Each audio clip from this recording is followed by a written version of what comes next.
Okay, New Year's resolution, okay? So sabi nga nung mga narinig kong sermon kahapon, no? Sabi nga New Year's, no? Sabi to be a better person, no? Not a bitter person. Okay?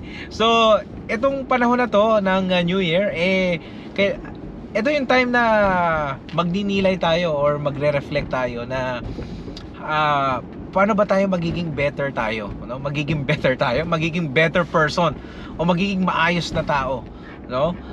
Hindi lang sa isip, sa salita at sa gawa, pero iiwasan naman daw yung magiging bitter person. Okay? Ano may mga bitter person, no? Huwag na natin masyado pag-usapan yun, medyo given na yun, no? O yung mga mahihilig hindi pa nagsisimula yung resolution, nega agad ang nasa isip. Ayoko namang magbawas ng timbang, no, mahirap naman yan kasi wala akong pang gym or tawag dito, mahirap magkontrol ng pagkain kasi mahal ng bilihin, yung mga healthy, mahal. Anyway, kung may paraan, kung gusto may paraan, kung ayaw maraming dahilan. Yun yung mga tinatawag na bitter person. Okay? So ang payo ko sa inyo mga abe, hindi naman payo, points of view lang na pwede nyong pag-isipan na this new year, be a better person, not a bitter person. Okay? Okay, yun yung una. And pangalawa, syempre, yung marami sa inyo nagsulat na ng New Year's resolution.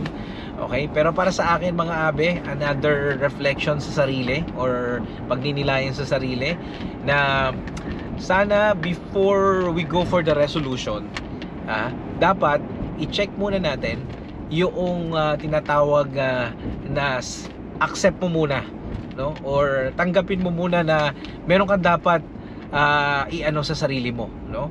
Meron kang dapat na hindi naman baguhin, no?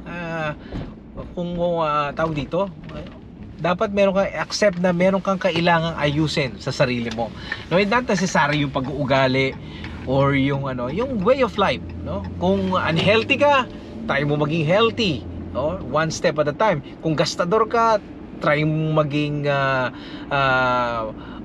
matalino sa pagbili, no? Kung medyo mainitin ang ulo mo, try mo maging chill ng konti, no? Pero ang pagbabago ay wala po sa akin, wala po sa inyo, wala po sa mga asawa ninyo, sa mga anak ninyo, o sa mahal nyo sa buhay, o sa mga pare, mga spiritual director nyo or spiritual advisor niyo, o sa katrabaho nyo, o sa aming mga social media influencer, kundi po sa sarili po natin, no? Kung gusto natin magbago, nasa sa atin po 'yan, no? Umpisahan mo. Sabi nga nung kung gusto mong mag-vlog, record ang camera para makapag-record ka na. Pero kung gusto mo magbago, no? I-hit mo na yang nung sarili mo na, oy, kailangan kong gawin to be a better me, no? At magdasal tayo, no, sa kung ano man ang relihiyon ninyo, sino man ang pinaniniwalaan ninyo, na gabayan tayo, no, gabayan kayo na magawa ang mga gusto niyo gawin na pagbabago, to be a better you, okay, not a bitter you. Okay mga abe, di ba? Sana mga abe ngayong 2024 magawa natin yung mga gusto natin gawin sa mga buhay natin, yung mga hindi pa natin na susubukang gawin, magawa natin. Yung mga hindi pa natin mapuntahan natin. Yung mga hindi pa natin nakakain, no? Makain na natin, matikman na natin. At okay, so good luck po sa ating lahat, and sana po maging mapayapa at masagana ngayong 2024 at maging ligtas po tayo. At kung ano man dumating na unos sa ating buhay, maging handa po tayo at maging optimistic po tayo na malalampasin din natin yan.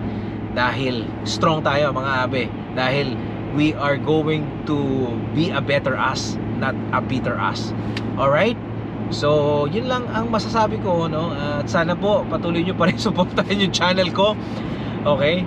So siguro this coming 2024, ang plano ko, kapag may mga ideas akong ganito, no, kailangan kong i-share sa inyo. Gawa ako ng videos kahit na nandito ako sa daan, no, nagmamaneho, kaya naman natin yan. Parang kakwentuhan ko lang kayo mga abe. Sabihin, ito yung gusto kong sabihin, it's better to do one thing, it's gonna be something, rather than do nothing. Ang ibig kong sabihin mga abe, ay subukan mo ng gumawa ng kahit na ano na sa tingin mo makakabuti, dahil ito po ay makakaapekto kahit papaano sa isang tao o sa isang pamayanan, kesa wala kang ginagawa. Dahil pag wala kang ginagawa, walang mangyayari. So, ang ganda yan, ha? Ulitin nga natin. It's better to do one thing, it means something, rather than do nothing. Okay? So yun lang mga abe. Sana may napulot kayo at sa pagsama sa akin ngayon pagdadrive ko. And I hope magawa ko yung mga ganito, no? Sa tingin nyo, ano ba maganda? Maganda ba yung mga medyo may ganito tayo ng konti kaysa hintayin pa natin dun sa live stream ko? Okay? And if you have any comment about this video, mag-comment lang po kayo. And sana po makasubscribe kayo kay Kuya JDL. Alright, ito po ang punto ni Abe. Best regards, Kuya JDL. Bye!